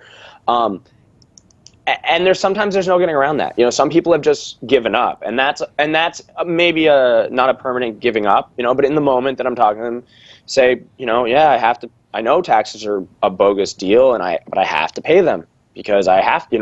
It's fear, Vin. It comes down to fear. People are afraid of the repercussions of not paying their taxes, which can be very real. You can get banned from traveling. You can also be just put into a cage and held forever if you don't pay your taxes, or even if you just tell people, why taxation is bogus, which, what we're doing right now is enough for us to get thrown in jail. Oh, it's provocative, no question. It's provocative. Yeah, a lot of people, this gets into the wrong hands, and sure, I might, I might end up fucked, but I don't care. I think you're all right. I think you're I say come and fucking get me. I'll lawyer the fuck up harder than anybody, so it's fine. But I mean, what it comes down to, man, is a lot of people are really afraid of what will happen if they don't pay it, and that is just proof that it's immoral. If fear is driving it, fear drives your charity. That's not really charity, right? If it's even worse than it's even worse than the church. With the tithing, tithing is 10%. First of all, the percentages are way higher now, but at least you could leave the church. Yeah, you'll be ostracized, you'll be excommunicated, but those things aren't that bad, really. I mean, if you don't like the people that you go to church with, why do you care if they're not talking to you anymore? Right. With society, it's not like I can just leave or just go somewhere else. Everywhere on earth, there's a government taxing their citizens. People say go to Somalia. There's a federal government in Somalia that taxes their citizens. So it's tough. But to walk someone through, I mean, once you get to the agreement that people don't have special rights, but badges don't grant special rights, that government is just normal people playing dress up. I mean, you can lead a horse to water, but you can't make them drink. There's only so much you can say to someone to get them to understand this, because ultimately we're working against 13 years of indoctrination. If you're in high school until senior year, every civic studies or civics class or social studies or history, whatever they call it, government, whatever classes you've been in your whole life, they're telling you that this is the way it is. Well, and no surprise, considering that, especially if you go to public school in particular. I mean, 100%. It's paid for. Why would they tell? I mean, it's paid for by taxes. Why would they tell you that? It would make no sense. It would be exactly against their own self-interest to tell you that taxation was theft. Oh, they would never. They're the whole purpose of public school. While people are foolish enough to believe it's to educate, it's to indoctrinate. They're government schools. They're not public schools. They're government training programs. It's 12 years of teaching you to do what you're told and to never question authority. And this is on a subliminal level, but on a direct level, it teaches you that government is a necessary evil. That it's a societal function, that society would crumble and there'd be chaos, or anarchy is chaos, and without government there'd be people robbing you and killing you and murdering you and hurting and attacking your family. But meanwhile, those are all the things that the government does in order to maintain its power. More people have been killed by government in the last century than private murder. I mean, it's not even close. If you discount war, even if you take war out of the equation, more people have been murdered by their governments in the last 100 years. And by their own government. By their own government. Yes. Not war. Not a government killing someone, and not our government killing millions of people in Iraq and Afghanistan with your federal tax dollars. No, actual Maoists and Stalinists and Germany and America. I mean, America is guilty of this. 1.5 million German American citizens were killed after World War II. That people don't think genocide happens in the United States, but I mean, go back another 100 years, look at the Native Americans. So murder is wrong no matter who's doing it. Assault and robbery is wrong no matter who's doing it. But for some reason, like you're pointing out, there's just a disconnect with taxation, and it's very difficult to get over. People are so in love with their image of what government is that if they don't have any direct experience with them, they really believe that they're a moral group, that there are a bunch of people doing the best things they can to help society, and not what there actually are, which is a bureaucracy that's looking for a way to maintain their budget, to increase their budget, to get more of their nieces and nephews jobs in their departments, and pay more of their salaries. If you look at pensions, my buddy Robert Fellner down there in Nevada, I think I've mentioned him on the show, but definitely to you in the past. He's doing all sorts of great work talking about government pensions. These programs are not even funded. They're insolvent. They're going bankrupt, like billions and billions of dollars, over budget, and they can't even maintain these promises to their own employees. How do you expect them to maintain their promises to the general public? Right. There's a hallucination. There's a belief a faith-based belief that's completely indoctrinated and dogmatic and not actually based in reality, that government is helping people. It's not. It's helping itself. It's if it helps a group of people, that isn't a PR stunt. That is in order to maintain the illusion that generally everything the government does is for the best interest of the people. When in reality, government is a crony system that is using violence to subdue and force people to do its bidding, to help sustain and grow its existence. And we're hitting the point where it's too big, where it's too obvious and they're squeezing too hard. And that's why you see an upshoot of people talking about how taxation is theft. That's why the meme war started, you know? Right. The propaganda is becoming transparent, and that is allowing, you know, people to look at these things from a different perspective. And I mean, hopefully that's what we're able to help people with on this show, is to get people just to think about that, to consider that they're being robbed. You're being stolen from. Nothing that the government does comes from anywhere except for theft. They start by stealing, and then they do the things that you think that you enjoy because of them. But this is the ultimate point. There are ways to accomplish all the things that you want, that you think government provides, through nonviolent means. You know, a great question was put forth to me a few months back. A friend of mine who's actually an expat, lives in Mexico. So that I'm not going to say her name because I don't want to put her on blast, but she lives in Mexico to avoid taxation. She can make, you know, X tens of thousands of dollars without paying any taxes on it because she's on a tourist visa, and she's you know, she's an agorist in that regard. But her question she posed to me was, and this is generally how she just gets people to think about things outside of the scope of government, is how can we solve this problem without violence? Right. So anything you want the government to do, or anything you think we need taxation to afford, can be afforded cheaper privately. It will be put up into a marketplace, competition will arise, more than one option will be available, and people will have to compete with one another and thus lower their prices to be more attractive to customers. Because if it's a voluntary customer situation, then they have to have the best deal. You know, you actually have to offer the best bang for your buck.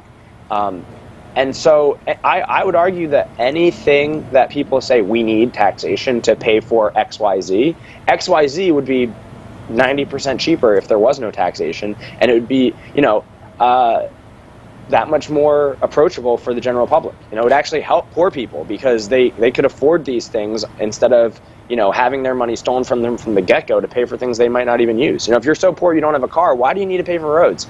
You know, if but what about buses? Poor people take buses. Yeah, there'd be private shuttles. They'd be a lot cheaper. They'd actually, I mean, the roads thing, right? Who will pay for the roads if we don't force people to pay for roads? Who's going to pay for roads? Right. Well, I mean, the companies that make cars probably have an incentive to have something that you could drive on. Sure. You know, there's always a nonviolent solution, and that I think is the most important part of this. You know, taxation is theft, and once you get past that slogan, think deeper. Think, well, how can we do these things without stealing from people to pay for them? Well, I mean, what's interesting is that most everything that we do throughout our day, like if you think, you know, that government tax layer is so established at this point that for most people it's almost invisible. But it's funny to me when people say, oh, well, how will we get by without the government? It would all fall into chaos. And I'm like, look, there are not government agents standing around you and most people all day long, okay? You don't want to do those bad things. You don't want to steal. You don't want to murder your neighbor. You just want to get along peacefully. How do I know this? Because you go into stores, and even when there's no cameras, there's nobody looking, even when you totally could stuff your pockets full of shit and probably walk out, you don't. Right. You take it, you go up to the counter, you pay for it. Because you don't want to steal it. You don't even want the risk of that person and that store owner running after you. And if you want to make the argument that, well, that's you and me, Vin, we're moral people, and that's me and my friend Joe Schmo that I'm talking to, and Joe says, well, but there are bad people out there that will steal from you. Okay, why are you creating a system that allows them to literally have a job that is stealing from you? Because that's what government is. Government is the It's the institutionalization there you go. of theft.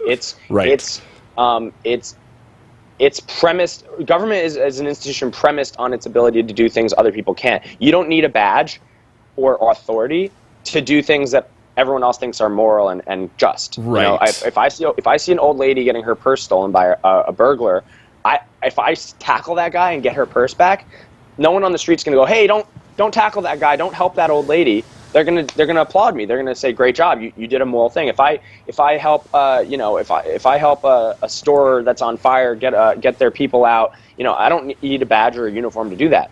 I need police and government agents need a badge and a uniform and authority, the perceived legitimacy of authority, in order to steal from you, in order to put you in a cage. This is such a good point. This is such an important point, that the whole entire reason for the badge and the ridiculous outfit is to get away with things we can't get away with. There you go. Is to separate you out and turn you into some fictional creature. Right? Because were you doing this just dressed as a normal person, it would be clear to every single person. So it's this amazing sleight of hand, isn't it? Like, it's this amazing, like, we're going to make you dress and act and put you, and in a ridiculous way that is clearly, like, we're going to put you in a black robe with a white wig. Like, we're going to put you in some crazy ass costume that makes no fucking sense. You can sit up higher than everyone else, and you can judge. It's a psychological trick. It's a psychological trick. Because if you were standing at my level wearing normal clothes, I would look at you like, get the fuck out of here. You know what I mean? I look at, and it's funny because as an anarchist, I look at a cop. Of course, as do I. And I think the same. Get the fuck out of here. Who the fuck do you think you are? And the funny thing is, Vin, and I don't want to encourage people to do this because I have a way with words, but other people don't necessarily.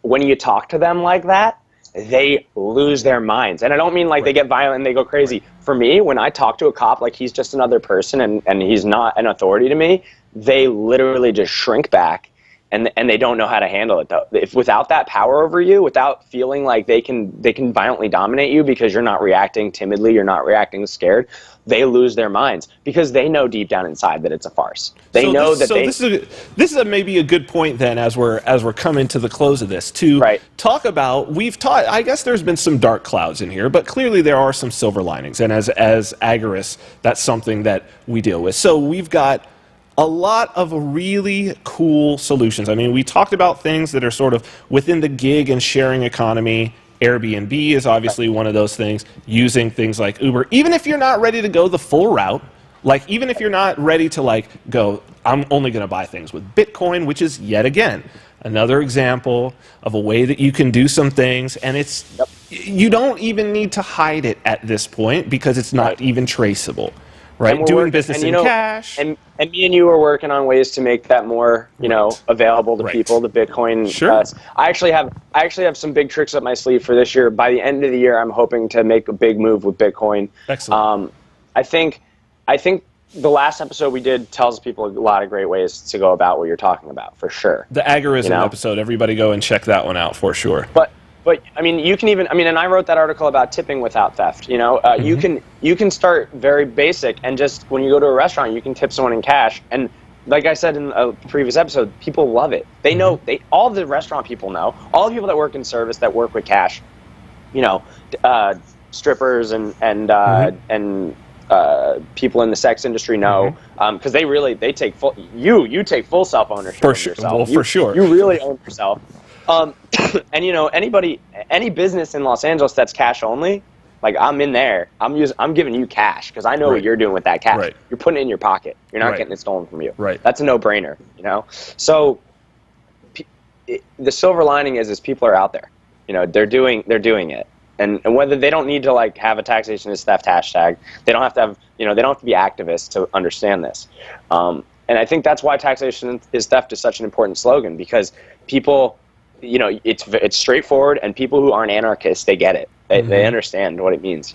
It's not just a funny thing that they repeat to get a smile out of me, although it works every time. I get a big grin on my face when a stranger, notices my taxation is theft shirt or my keep calm avoid taxation shirt, So there's definitely some light, and I think the more people that think this way you hit a threshold, you hit a tipping point where, at some point we're going to be able to start pushing back and reducing the amount of money that gets stolen from us. And once we're on that trajectory, I think I personally think it's a matter of a few years, less than half a decade, until we see mass adoption of these philosophies. So I think that's very, very true. We're certainly trying to help, and you and the people at Mises are doing a fantastic job. Of course, you'll be back on soon. We're going to have to find another topic, but thank you for today.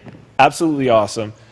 Peter Kallman, thank you, Mises sir. Institute ambassador, one of our favorite guests. We will see you again soon, sir. Thank you very much. All right, Peace. bye-bye. All right, Christian. Well, we always have a good time with Peter. Yeah, that was amazing. Taxation is theft, and we've got the ladies. Keep calm and avoid taxation. Can you see that? Yeah, that's cool. Keep calm and avoid taxation. This is ladies. We got some men's. Doop. Go on vinarmani.com. Sign up. We'll be giving away some shirts. Awesome. So in terms of avoiding taxation, in terms of making those next moves and those silver linings, obviously cryptocurrencies and Bitcoin is a big deal. Mm-hmm. There were some moves in the Bitcoin space over the week, and I figure that we may as well end it out with those stories. We had a situation happen in China with Bitcoin. That is news number 4. So, China has been a big Bitcoin player. The Chinese markets, the Chinese people have been really playing in Bitcoin, which makes a lot of sense. Communist countries, socialist countries tend to have big currency black markets. It's a great way for them to hedge. I mean, in Venezuela, there's a huge black market right now for dollars in particular.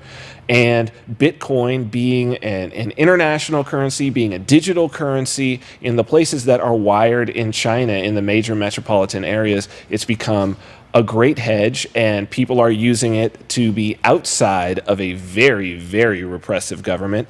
And so that government made another move against the crypto market. So do we have, let's see, I don't think I included this one.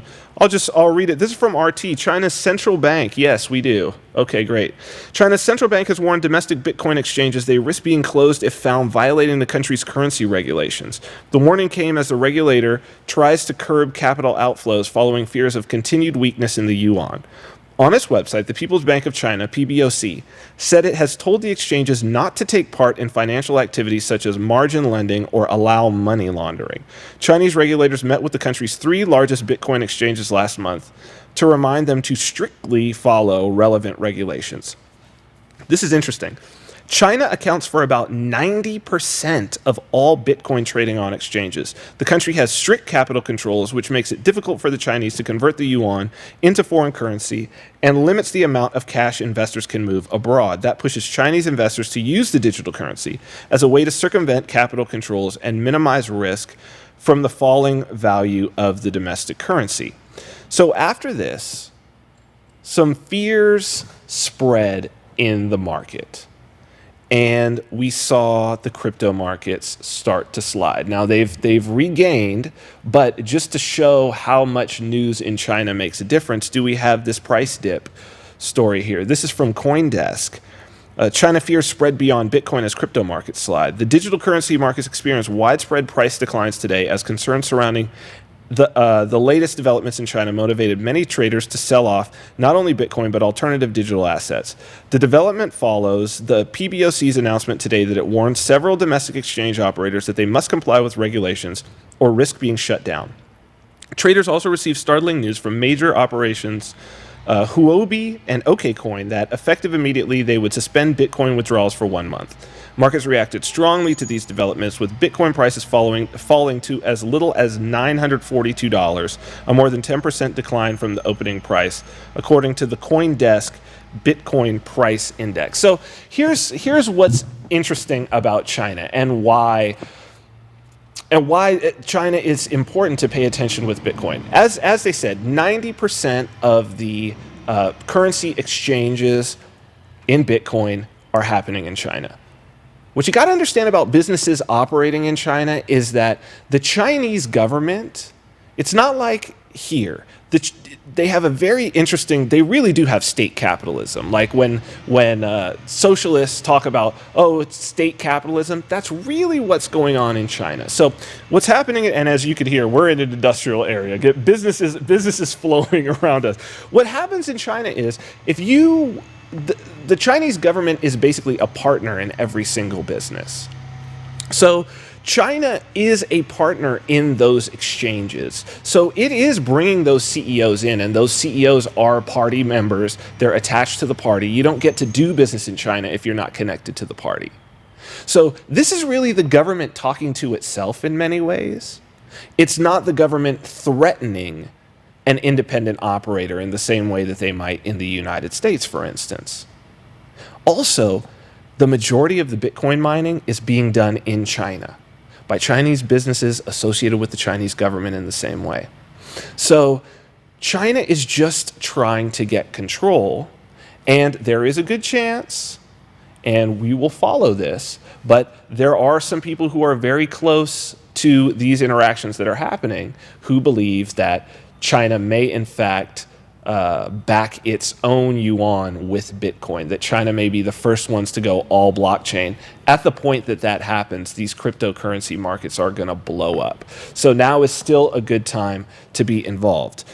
However, elsewhere in Asia, you're seeing governments react in a different way. This is a very interesting story out of Japan, and just something to keep note of as we're starting to see crackdowns in the US, in Europe. Japan has taken some actions that appear to be positive.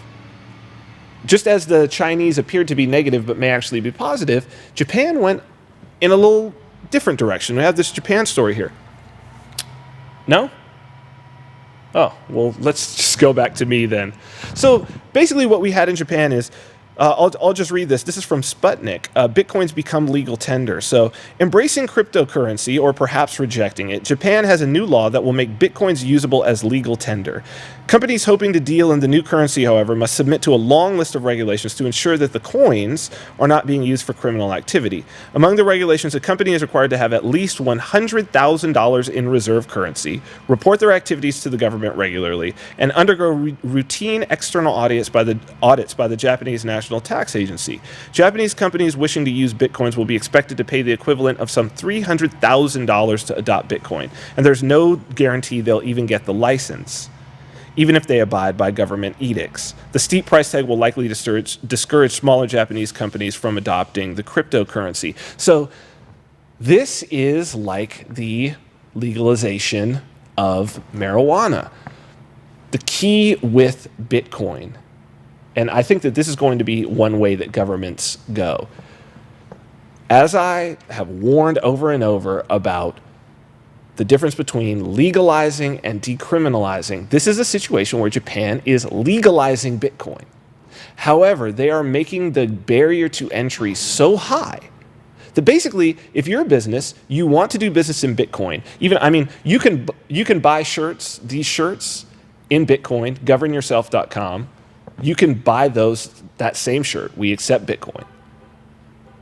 But to do that in Japan, even to just sell some t-shirts with Bitcoin legally, you would need to have $400,000 on hand in fiat currency. You'd have to use $300,000 of that to apply for a license. There's no guarantee that you would get it, and you would have to keep $100,000 in reserve. This eliminates most businesses.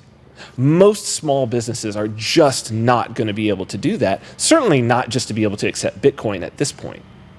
So effectively what they've done is they've made current Bitcoin operators, they've made it illegal. This is where the hearts and minds situation is. This is where the perception is at. We need to be very careful as laws start moving forward that we don't basically legalize ourselves out of these options to prevent ourselves from being stolen from, to prevent cryptocurrencies from being heavily regulated. They already can't be. We need to really move the mindset over to a situation that taxation is theft, regulation is theft. This is a way to not be stolen from, and it's a moral and peaceful decision to make.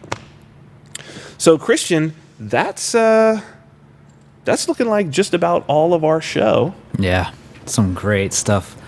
I was having some revelations throughout the whole thing. Talk to us. Well, one of the things I was looking at is, with Peter, he was talking about schools and how that's a training center and all this stuff, and it's true. And one of the most important things that completely changed my life is when I started looking at the laws of the universe instead of the laws of man. I like that. And they don't teach that in schools. No, of course not. No. Because if they taught it in schools, you probably wouldn't be at school for very long. Right, exactly.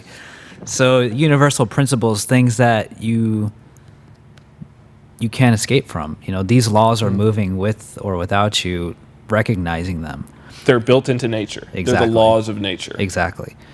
And the laws of man are what they try to put into place is trying to escape that. They're saying, you follow my laws, not the laws of the universe. Right. And you just can't escape it. Even the laws of man are being bounded by the laws of the universe. So, it's something that I want to look at further after the show, comparing those things and how they relate and what's going on with them. Because I think if you chunked it down, I think you would find that.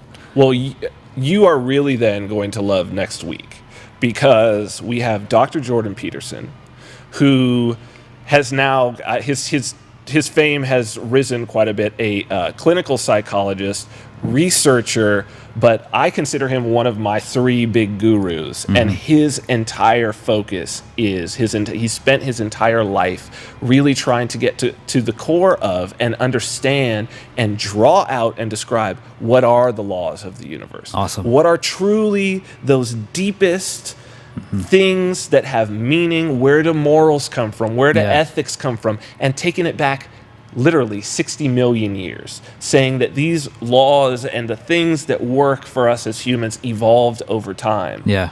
And we're going to be talking to him about actually some things just in the last few years where he's been able to sort of map politics, like the political spectrum, whether you're conservative or liberal, left or right. Mm-hmm. He and the researchers that he has worked with and published with have actually figured out that, we don't make political decisions and we don't slide to one side, left or right, actually based on, objectively looking and making a decision. Mm-hmm. It's based on our personality, and these personalities come from way back deep, and they can measure these. And we're also going to talk to him about totalitarianism. People are scared right now of the state becoming too powerful, and we're going to talk about, from a psychological standpoint, from going all the way back into mythology, how this happens, why it happens, what's at the root of those psychological processes. So amazing. Looking forward to it. I am really super looking forward to that episode. I look forward to all of them, but this is a huge one for me. So I'm really stoked on that. Let me. I think we're coming up on time. Let me say goodbye to the people. Thank you. Thank you, Christian. So today, taxation is theft.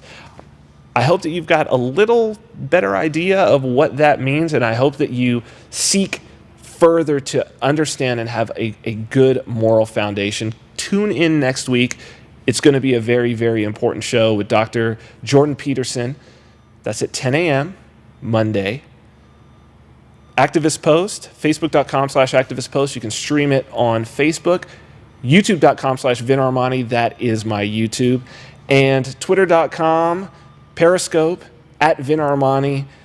You can watch it all live there next week. In the meantime, you can check out our podcast on iTunes and Stitcher. So, until next time, stay free.